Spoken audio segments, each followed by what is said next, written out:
In this video, I'm going to teach you how to inspect GD&T symbols. GD&T stands for Global Dimensioning and Tolerancing, and it's a very important topic in inspection and metrology, as well as manufacturing and design. It helps us control features through a different type of tolerancing system than our standard plus or minus rectangular tolerance zones that you see on typical title blocks and attached to different callouts on a blueprint. Now, GD&T is a very complex and long topic.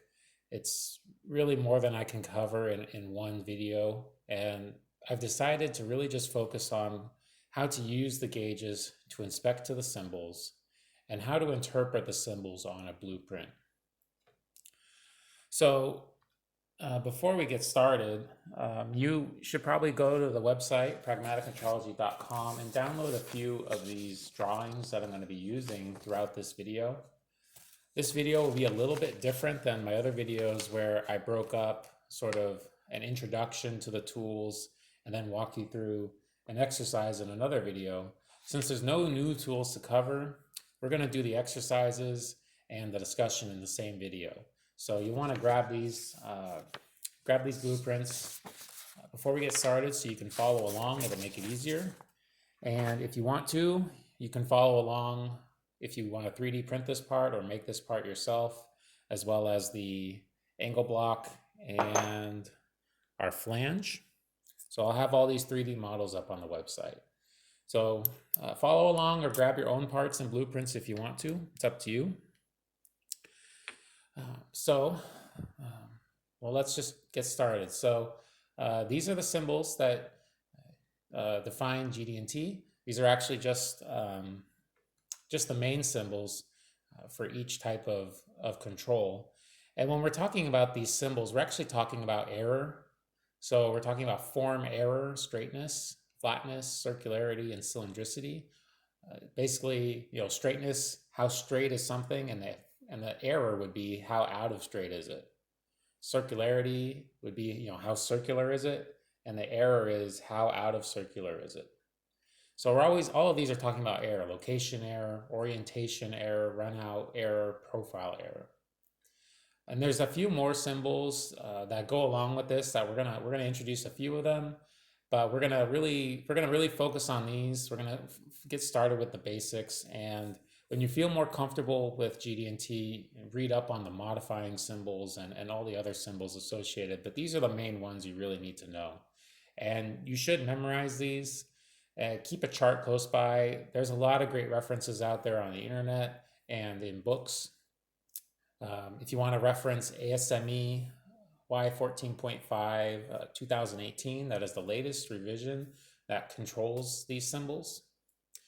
And the purpose of these symbols, as I said, is control our features with a different style of tolerance zone, but it's also to communicate functional tolerance.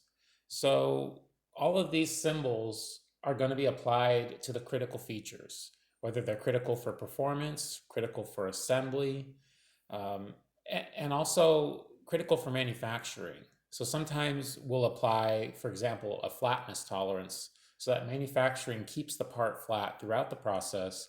It gets to the assembly process and it goes together exactly as intended. Sometimes if that surface isn't held flat at the beginning of the assembly of the manufacturing process or throughout, some of the other some of the other features will end up out of position and it won't work for assembly. So you'll see sometimes prints have a production requirement on it. It may not necessarily translate to the part function, but for the most part, I'd say 95% of the symbols I see relate to some way that the part is going to function within the whole assembly that it's going to. And before we sort of jump into it, I do want to say, GD&T is, as I mentioned in the beginning, is a very complex topic, and there is a lot of debate on what these symbols mean, how to interpret them, how to apply them, how to machine them, how to inspect them. There's debate all across the board. And I'll say a lot of the documentation, a lot of the books, the ASME standard, a lot of the information on the internet, it really is focused on applying the engineering requirements correctly. It's about defining what is flatness, what is cylindricity, and how to properly apply it to a blueprint. But there's really not a whole lot of material that I've seen on how to inspect it. So a lot of times, yeah, people can, oh yeah, I know exactly what this symbol means, but how do you inspect it? How do you measure it? So we're going to focus on that. But as I said, a lot of the documentation you'll find will be on the definition of the symbols, how they should be applied. And I want to make another comment.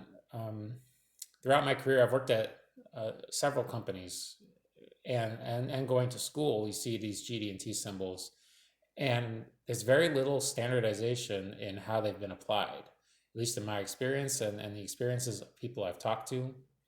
Even though there are standards out there, the standards give a lot of really good examples, but it's always a lot of widgets. It's always a lot of parts that don't really translate to what companies are making.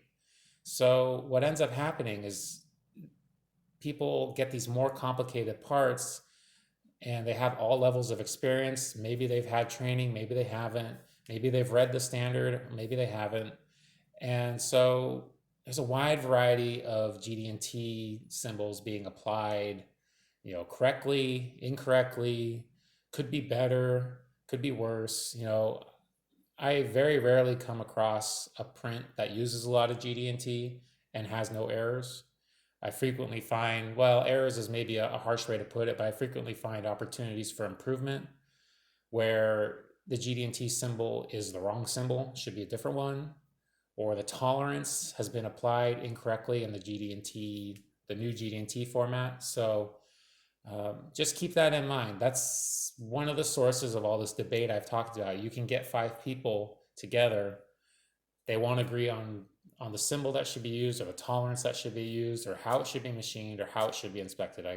I've never had that happen in my career. So I feel confident in what I'm going to teach you. I'm going to try to teach you in the direct application of these symbols. If you want to talk to some people and get some more feedback, I definitely recommend it, because I've arrived at my current state of GD&T knowledge just by talking to people, getting their opinions on what they think is right. And the truth is, almost everybody has a little bit of is a little bit correct and a little bit wrong. I've been wrong. Other people have been a little bit wrong or better than me, and taught me some things. And I'm going to try to teach you some of that as we go through, again, the application of the inspection, because I feel like that's one area that's a little bit weaker than the application of the engineering requirements. So before we get into the measurement, we have to actually know what we're inspecting, of course. As I always say, we want to inspect to the print. And I want to give you guys a visual idea of what GD&T does. So when you look at a typical blueprint, your tolerance, your step, your flange step 3.210, you have a plus or minus 5 thousandths. Your overall thickness is on here 1 inch, plus or minus 5 thousandths. You have a through hole 0.375, plus 5/10 minus nothing. Now, these are standard tolerances. But what the GD&T symbols do is they kind of override and make those tolerances obsolete, null and void. You can pretty much just ignore them. Forget the fact that maybe there's a 1 inch position, plus or minus. You might think, yeah, it's plus or minus 5, but actually you have to look at your position symbol, which looks like this one here. And you end up applying a completely different zone for all of these symbols. So when you're looking at a print, you can use those numbers for locations and sizes as references to what the nominal should be, and that will help you set up your gauges and pick the right tools. But the tolerance shouldn't be the title block tolerance. The tolerance is going to be along with the symbol. And these are what the symbols look. These are what the tolerance zones look like. There's basically 2 applications. You can either have a circular tolerance zone, which works for circularity, runout, cylindricity, and total runout, all of those tolerance zones are circles. You have a small circle that represents your minimum. You have a large circle that represents your maximum. And then you have that zone in between where your surface should be or your diameter should be. That true position in the middle here, I have a little asterisk here because true position doesn't quite act like the other symbols, but it does have a circular tolerance zone, which I will talk about more when we specifically talk about true position. True position uses a circular tolerance zone, but it only has a maximum. It doesn't really have a minimum. So that's one difference from these others, but it is still circular. When you're talking about the linear and the planar zones, we're talking about how straight is something, how flat is something, how parallel is something from one surface to another, how perpendicular is it, and or at one specific angle like we have on our angle block. So all of those are, you have a maximum and a minimum tolerance where your plane or your line should be. And so as I mentioned, don't think about those standard title block tolerances you used to have, because this is what you do have whenever you see these symbols. It's one or the other in most applications. What I don't have on here is profile and of a line and profile of a plane. You could say those are similar to the linear planar type tolerances. It's basically if you have a complex sort of curve that your machining needs to follow and maintain a profile, well, you have a plus or minus zone to remain within. It won't just be straight. It could be a track shape. It could be any shape. And the planar version of that would be a 2D surface that maybe has hills and valleys, maybe an impeller, that profile that you need to follow. So I won't be covering that symbol, those two symbols in this video, mostly because there's really not a good way to do those symbols without a CMM. There's not a good way to do it with hand tools or surface plate tools. So you really just need a CMM, which is not something I have to show you right now. But these other symbols you can do with the hand tools and the surface plate tools with no issue. Once you know what you're doing, you can handle them pretty easily. So next up, we're going to start breaking down how you interpret the GD&T callouts. And the first thing you want to do is you want to look on your print for something called datums. So these datums are sort of reference zeros for the GD&T symbols. So if you have a position from datum A, you look for where datum A is, and then you position yourself from that 0 point. Datums are necessary for many of the symbols, but not all of them. Pretty much the form error symbols, they're not required, because form error is only talking about shape of itself. It has no relation to a positional datum. So straightness and flatness, circularity and cylindricity are just how out of round or how out of flat, how out of straight are they. When you look at a print, it's typically going to look like this, although every software is different, and throughout the years there have been different versions of software and datum symbols, but you'll typically see a dark triangle attached to one of these surfaces with a leader coming out and then a box around a letter. That's how most datums are, although different prints will have different styles, so you'll just have to get used to your version. For all the prints we're going to look at, they're going to be in this style here. And they should be attached to surfaces. If you see them attached to center lines, that is one of those areas that should not happen, but oftentimes when engineers are trying to portray or communicate functional design, for them it's easier to define it on a center line. But datums should be all surfaces. We need surfaces for what we're doing. We can't use center lines, which are out in space somewhere. So keep that in mind. Datums sometimes will look like they might not always be. I should say I'll show you a symbol that's slightly different than this. You'll see a typical arrow leader with a datum symbol at the end of it. And sometimes that's so you can identify the datum and the size of the datum in the same leader. So I'll show you one version of that throughout these slides. I'll make sure to stop on that. Now, next up, we have the feature control frames, which if you look at the PM02 in the bottom right corner, we've got the feature control frame for the true position symbol. And this is, when you learn how to read this, you learn how to read your tolerance. So it looks like a rectangle, and there will be different sections. The first section is always the symbol. So one of those 14 original symbols I showed you, position, flatness, parallelism, whatever. Next up, you'll have your tolerance. And this is a total tolerance. This is another key feature. This is not a plus or minus 14. This is the size of a tolerance zone. Actually, since it's a circle, it's a diameter. In this case, it's a diameter of 14 thousandths. If it were a parallel, if I put a parallelism symbol there instead, it would be a zone 14 thousandths wide. So it would be like the distance between these two purple planes would be the representation of my tolerance zone, 14 thousandths. And for my position symbol, we'll talk about position later so I don't confuse you. But this is what it looks like. Now you may have a modifying symbol. We're not going to go too deep into modifiers, but when we talk about true position, I will discuss them a little bit. They basically, if they're there, grab a reference book and look up what they are. If you're not sure, they're very straightforward. This is a maximum material condition, which helps you get bonus tolerance, get you more tolerance. So we'll talk about that when we talk about true position. And then the next section is you'll have your datum references. So what we talked about on this slide right here. So these are datums A and C. This is calling out true position A, B, and C.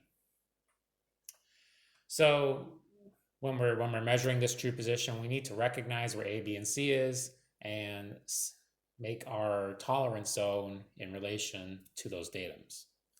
Now I know already this symbol, this feature control frame is attached to this hole.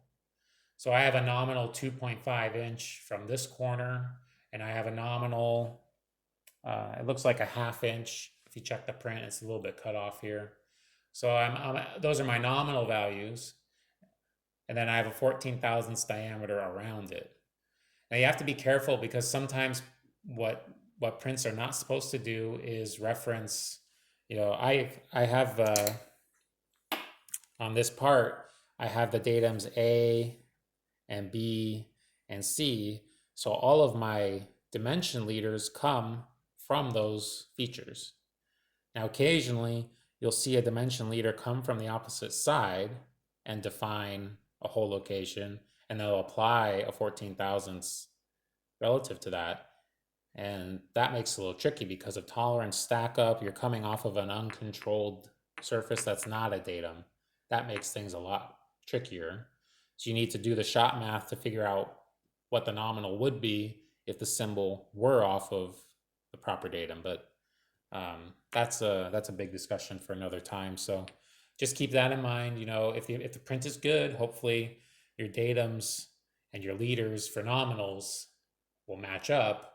But oftentimes, if this 2.5, if that whole location had been defined from this edge, and let's say it was 1.5 inches, if I remember correctly. Yeah, it could be 1.5 inches. I could have put a 1.5 from here to here. I would need to actually figure out 2.5 from this edge. And that's important when you actually do the measurements. So getting a little bit ahead. Now, datum hierarchy, it's a little bit important, although I haven't seen this applied to great extent, but your datum A is usually your primary, datum B is your secondary, and datum C is your tertiary. And these are defined in order of importance. So if you have a part such as this block here, and it's mating up to another surface with some bolts, and maybe that assembly process is really critical, you would call that datum A. Then maybe there's some other features for the other datums that are assembling with it. You call those B and C. They're less important than the initial contact. Another good example might be with a shaft. Oftentimes, one of the faces is critical, but one of the diameters is also critical, and you get to choose. Is it more important that the face is a datum, primary datum, or is it more important that some of the diameters are? And that can go back and forth. Typically, I would expect that if it's a turn part with critical datums and critical diameters, the diameters would be more important as a datum than the face. That's not always the case. So keep that in mind. And as I've said before, you have to inspect to the print you have. So feel free to ask questions about changing prints, but in the end, you do need to inspect to the print you have. Now, why this is important, if you have a part like this with a ABC datum, I'm going to flip over to the camera now. If my A datum is this face, my B datum is this long face, and my C datum is my long face, when we're setting it up on the rock and taking certain measurements, depending on which datum we're talking about, we will change our setup based on the primary, secondary, and tertiary datums. So we call this the 3-2-1 method, and I'll walk you through it with the part as it sits right now. So it basically means register on 3 points, then register on 2 points, then register on 1 point. And when you do that, you have fully restrained your part so that you can actually take measurements with your tools, moving them around, and it won't affect your measurements. So if I did a 3-2-1 on this part here, datum A is the back surface, and I would like to put that on my rock to get 3 points. It's going to self-level on 3 points. Datum B here is my secondary datum. So I'm going to grab a 1, 2, 3 block. It's not typically heavy enough to be considered a good datum surface, and maybe it would be an angle block or a much larger 246 or 248 block. But at this point, we talk about I'm completely unrestrained in all these axes. But if I slide it up against the 1, 2, 3 block, I can no longer rotate because I am restrained here, and all I can do is slide in and out. So I have one more axis of motion left over. I'll use this other 1, 2, 3 block as a simulation. And when it touches there, my part's finished. Now, a lot of people take this process for granted, and that's because they take a look at their part and it looks smooth, it looks perpendicular. In reality, when you're talking about these surface imperfections, if you take a look at the standards for GD&T, the standards for datums and such, whenever they draw a part like this, they're going to draw it with really rough surfaces because we don't know exactly how great this surface is. Even though it looks great, we have to treat it as though it might be different. And when you put it down, on a surface plate, we can replicate our same, we can represent our same block. But when we need to register it, maybe on this point and this point for our second datum, and then let's say our third point is out here, this may not be, this will be a 90-degree angle, but if you were to flip this around and use different points and do 2 points over here and 1 point over here, it actually is not always going to be the same angle because you have imperfections. And it might be that, if I exaggerate the issue, if I exaggerate this a tiny bit, in this orientation, my 3-2-1 ends up just like this. But if I decide, oh, hey, you know what? I want my 2 side to be on this one, and now I can slide this up and down just for visual representation. Actually, this might be a better visual. It could be really exaggerated, but out of skew. So the moral of the story is follow this, just follow the datum order if you can. And one thing that can get tricky when we go to inspect these holes, oftentimes people will just rest it on datum B and do all their work. And datum A might be, important for some of the work. So what people should do is, grab some sort of block and clamp it on, and then drop it down and let it self-center on 2 points. But your 3 points should be this direction so that it's not tipping one way or another on the bottom surface. That in fact it will be perpendicular no matter what condition the bottom surface is. Your part when it registers down is going to be perpendicular. Because you could have a very severe taper on one side that when it's loose causes it to sit at an angle. Now, I'm exaggerating, of course, but that would throw off all your hole measurements if you tried to measure the locations of these holes, especially if you did it from one side to the other. So it's not always practical. I will give you that. I don't usually do it. I usually, if it's a really tight tolerance, I will. If it's not super tight, but there is true position, what I'll usually try to do is verify some perpendicularity of the faces with my indicator. I'll sweep a pin through the holes on both sides and look for a difference. And if I see a giant difference, I'll know there's a problem. But if there's no big difference, typically I'll leave it alone and I'll do the rest of my work with a height gauge. So, if you're not sure, if this is still a little confusing to you, it takes some practice to understand. It takes a few parts being bad to really see the issue. And when you're dealing with kind of nice finished parts like this one, it's hard to always see and understand.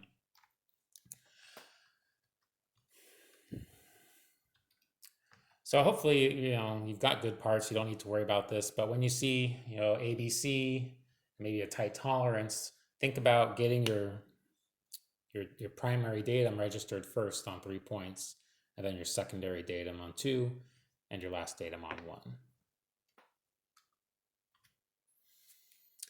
Now, here's a few rule of thumbs. Datums are ideal references or perfect zeros, but the truth of the matter is you're picking a surface, and surfaces are never perfect. So that can sometimes throw off your readings. Sometimes the machining process or the production process leaves surfaces very rough, in bad flatness, in bad cylindricity or circularity. And you got to live with that. You got to use that. Now, sometimes when you're using V blocks, when you're using surface plates, if you remember from the surface plate videos, you are going to kind of average out, well, more like pick up the high points. You're going to miss all that chatter. So that in one way that helps you with your measurements because you're not getting a lot of noise. But on the other hand, you're either missing some noise that might be a problem for the part, or maybe the part's kind of rocking and not stable because it's so twisted or has burrs or some other issue. So keep that in mind. Datums are never perfect. I try not to take anything for granted just because it's a datum on the print and you're supposed to treat your inspection like this is a perfect zero. In reality, the part is not perfect and can throw off some of your measurements. So just remember that. And also remember, as I mentioned before, control frames override those basic tolerances. So a rectangular zone becomes a circle, a waviness restricted to a flat or a parallel section. A taper or a skew can be restricted to, on an angle, can be restricted to perpendicular. Or a size and a position can be restricted to a certain zone for size and position. And as I said before, GD&T is frequently abused and misunderstood, and lack of training and enforcement of standard practices. Now you may watch this video, you may learn something from it, and then you go out to somebody else and you try to work with them, and they've had something other experience in their career, and you guys might disagree. So just be prepared for that, and just use your head. Think about take whatever training you've had, whatever references you may have looked at, people you trust, people that you think are doing a good job with these symbols and inspection in general. Ask them what they think.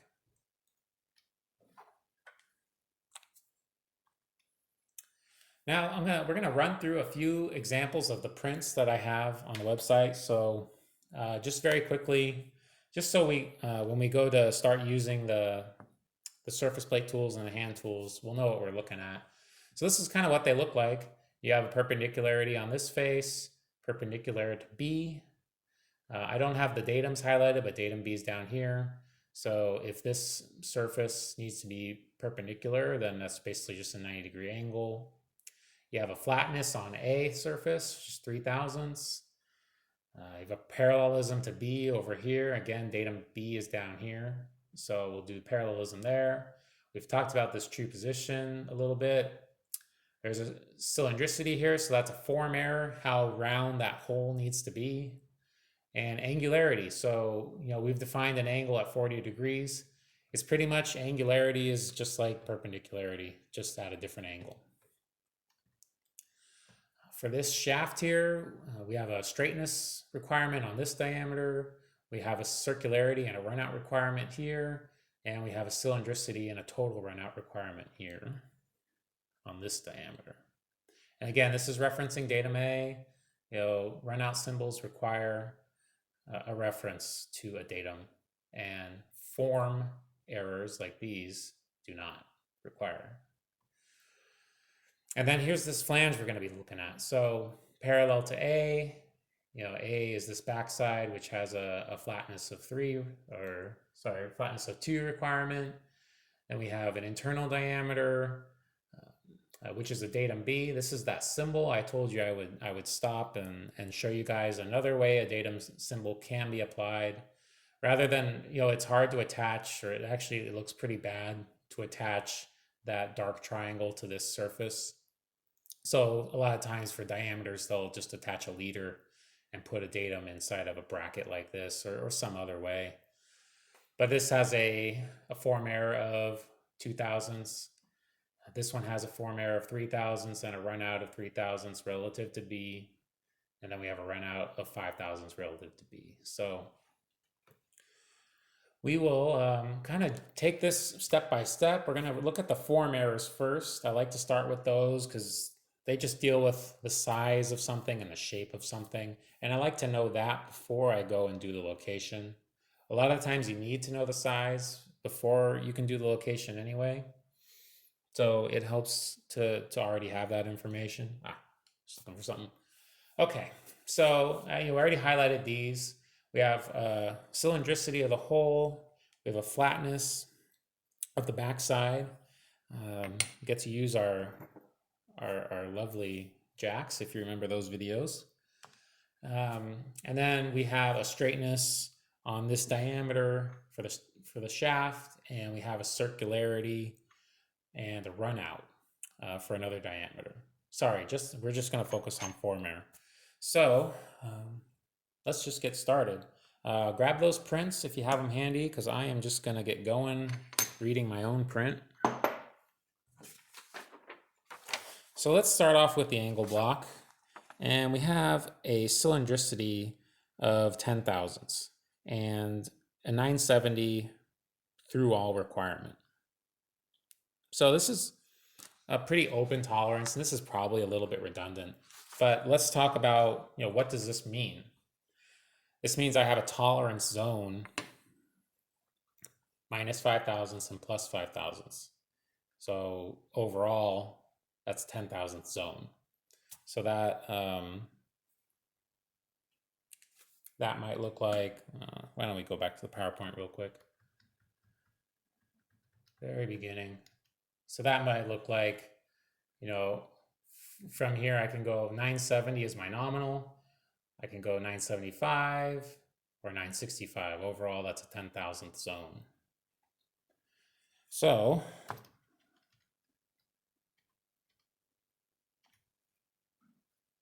now it's just a question of how do we measure this, right? We've done a video on how to inspect holes. Some of the tools, think back at what tools can we use? We can use a caliper, use a hole mic, telescope gauge, a CMM. A small hole gauge is probably not big enough for this. So those are some good choices. A hole mic, a caliper, a telescope gauge, and you're going to make your choice based on a tolerance. So it was kind of a large tolerance. It was 10 thousandths. So I feel confident using my caliper for that. So what we're going to do is we're going to look 970-ish, yeah, 970. And we're looking for our min and our max. Oops, that can't be right. There we go. 967. So it's a little out of round. And sorry.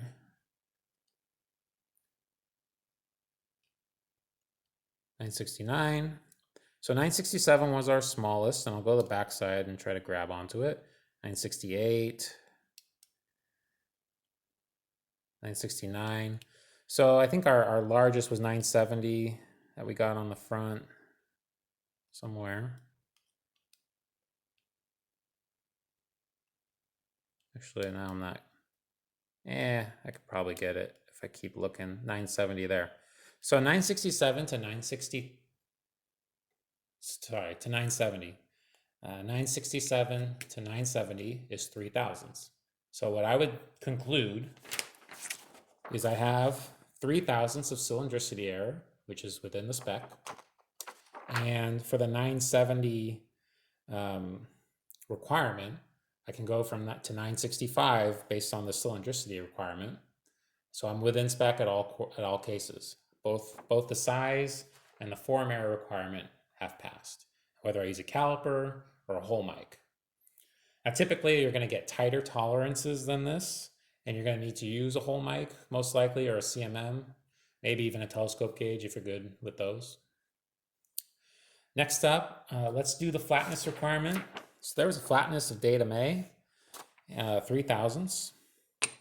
Datum A is the back side. So we get to use my favorite tool. I say sarcastically because I keep struggling with them on the video.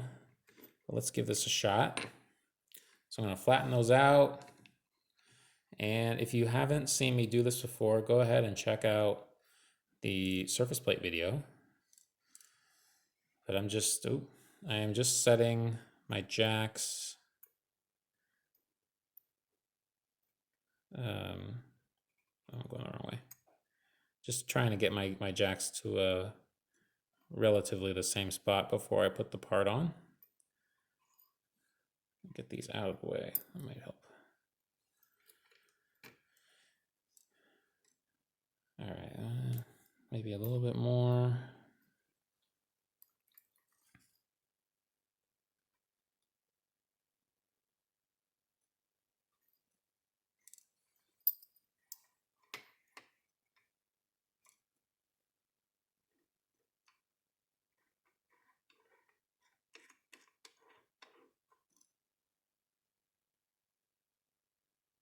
All right, so I think they're pretty much at the same level, give or take.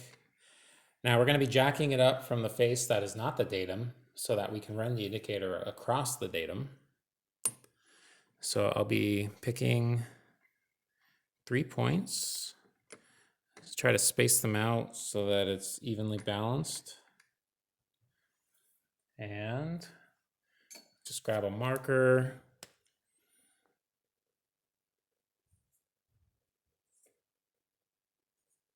So once I define 0 at those 3 points, I'll be able to take my flatness reading.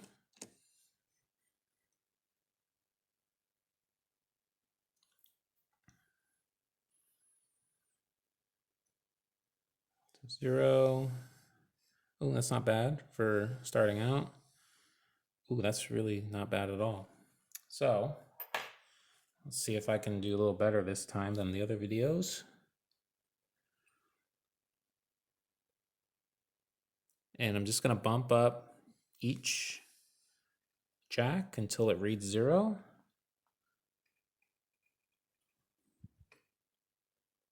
Oh, and the part shifted, so that might cause a problem. But I'll just have to check 0 again. All right. Okay, I've got 0 there. I need to adjust this one.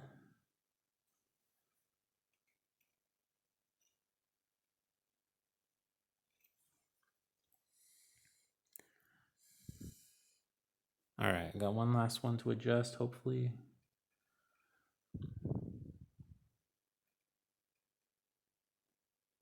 Come on, there's always a problem one. Should replace it. All right, 0, close to 0, a little bit off.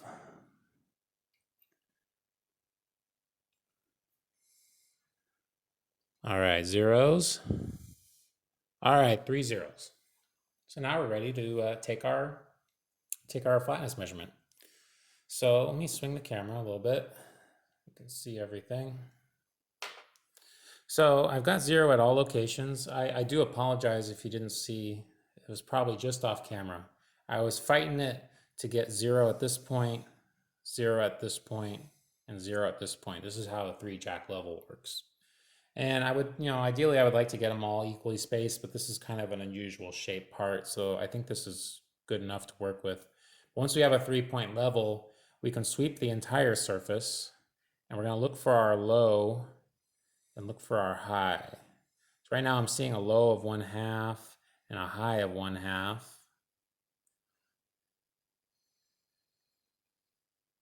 It's pretty much all I'm seeing. And this is pretty consistent with the last time I measured this on camera. So I'm seeing about 1/1000th of form error, which we call flatness. And according to our print, we had 3/1000ths, so this part passes. The other way you can do a flatness check, this is the recommended way to do an official check. If you need to do a quicker, kind of dirtier check, you'll take your surface and flip it over. Get rid of you guys. And what you'll do is you'll grab, you'll rest the surface, the datum on a surface plate, and you'll grab your smallest shim, and you'll try to slide it underneath and then work your way up. So when your smallest shim goes under, you'll know the gap is bigger than that, and you just keep going up until the shim doesn't go. But at this point, because I've already measured it at 1/1000th, I have a 1.5 thousandth shim. I shouldn't be able to get this in from anywhere. So that's kind of a quick check, but it works when you have a little more open tolerance and larger parts. It's good for. So we're going to move on. The other form errors we had, if we take a look at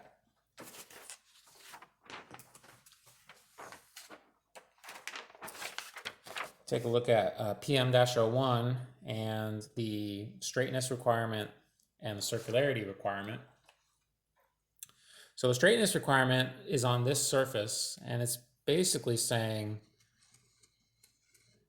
we just need to make sure it's not at an arc shape or a wavy shape or anything else. So what we're going to do, we're going to 0 our indicator on the high point. So I'm going to sweep through, and I covered this in the surface plate video if you haven't seen it yet on how we do this and why. And then we're going to sweep multiple places and look for an issue. So I should mention, this is one of those cases where a datum is not required. I have a straightness of 2/1000ths, but I do have a datum diameter here and here. So I am going to be resting it on the V blocks, on that datum diameter to simulate what the print wants. This goes into one of those gray areas on how do you set it up, and it will affect, right? We're checking with our datums, kind of orienting the part, orienting how it's supposed to be, but we're gonna maybe see some error relative to how it's supposed to be. Even though there's no datum requirement on the print, it makes the most sense. And I bring that up because right now what I'm seeing is a taper. So I go from 0 on this side and I go about -1 on this side. So how do I verify? I'm gonna rotate it about 90 degrees or so and just keep checking. Pretty much 0 there and a little small there. So I have a taper, and I would say we have a straightness issue of 1/1000. However, some people might interpret this as saying, well, it's a straight cone. It's not a bending cone. It's not a wavy cone. It's a straight cone. There's no datum requirement, but it's probably not what they want, because whatever is registering here, there may be a gap. If there's a taper, there's still a high point and a low point, and there may be some sort of gap that they don't want, which is what they're controlling. Now, 1/1000 is within our tolerance, so we're still good. The next up is a little bit tricky, the circularity symbol. Now, circularity is a two-dimensional requirement. And what that's going to mean is, instead of checking the whole diameter, that would be a cylindricity check if we did that, which is what we're going to do next. You know what? Why don't I do the cylindricity check first, and then we'll explain the other one. So I'm going to do a cylindricity check right now on the end piece, the 0.508 diameter. I have to move some things around. All right, and we're going to do the same thing. We're going to do a 0, and we're going to 0 there. Oh, got a lot of chatter on this thing. Tons of chatter on this end. It may have been sitting in the lathe. So I'm seeing like +2, and it's just due to the chatter. And now what I'm gonna do is kind of a run out check. Actually, I got ahead of myself. I am doing the run out check. To do the, I got completely ahead of myself. So just ignore what I was saying for about the last minute, and let's start over with this cylindricity check. This cylindricity check of 0.005 means that cylinder variation needs to be within 0.005 from min to max. So just like I did with the hole, I'm now working with a shaft. And so to verify that, I think 0.005 is an appropriate tolerance for a micrometer. So let's check our 0.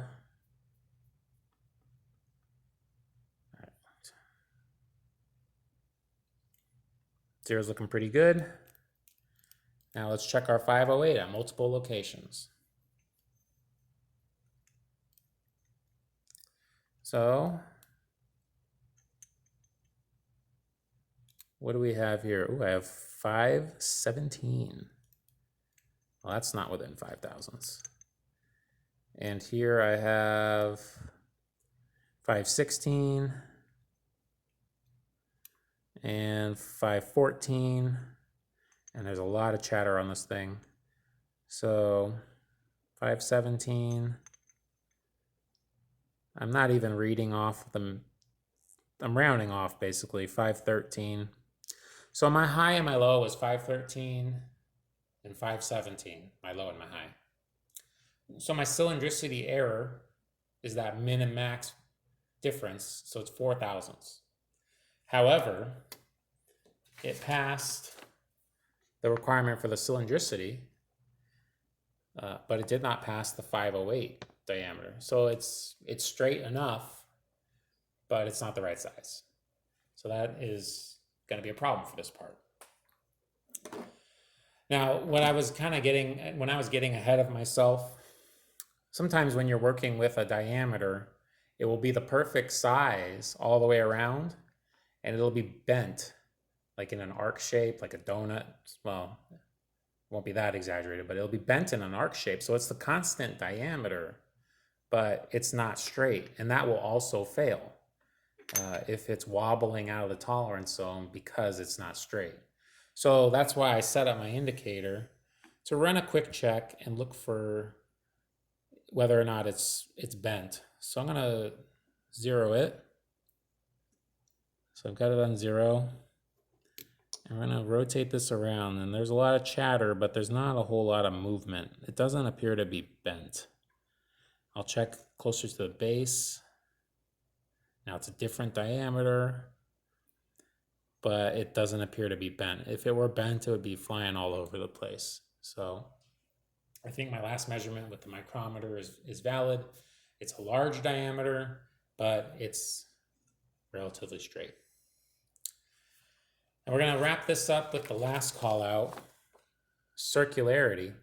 Now, because circularity is not the same as cylindricity, cylindricity is 3-dimensional, and I checked everywhere on the print. Circularity is 2-dimensional, so it's actually going to have a location. If you notice, there's a 2.5 location from datum B. So how we do that, one of the easiest ways is grab a caliper, and you could either set it on a Joe block, that's a 2.5. I am just, because we're in training, I'm gonna set this at 2.5 myself. I really do recommend you get a Joe block when you are gonna do this, but because this part's a little misshapen, I'm gonna mark this with a Sharpie, and then we'll do our check where the Sharpie is. All right. So this is kind of a rough check, but it is hard. Without a CMM, it can be hard to exactly get 2.5. Now you can set up layout tools and you can scribe it. You could use the height gauge. But for what we're doing, I want a circularity of 3 at this spot, and it's supposed to be 1.012. So I'm going to be using my micrometer again. I only have 0.003 of circularity, which is why I'm going to be using my micrometer and not my caliper. So I'm going to aim for my black spot and take my readings there. So I'm reading just a little bit under 1.012, maybe 1.0118. And then I'm going to rock it around and keep checking around. Same reading, basically. I'm going to go one more rotation, and I've got the same reading. So there's only 1 or 2 tenths of error in that circularity requirement. So our error was, say, 0.0002, and our size was dead on for the requirement of 1.012. So 2 different requirements, right? The size and the shape of the diameter. We verified both at the same time. So we're coming up on about an hour into this video. I'm gonna take a quick break and continue on with the next video. Thank you.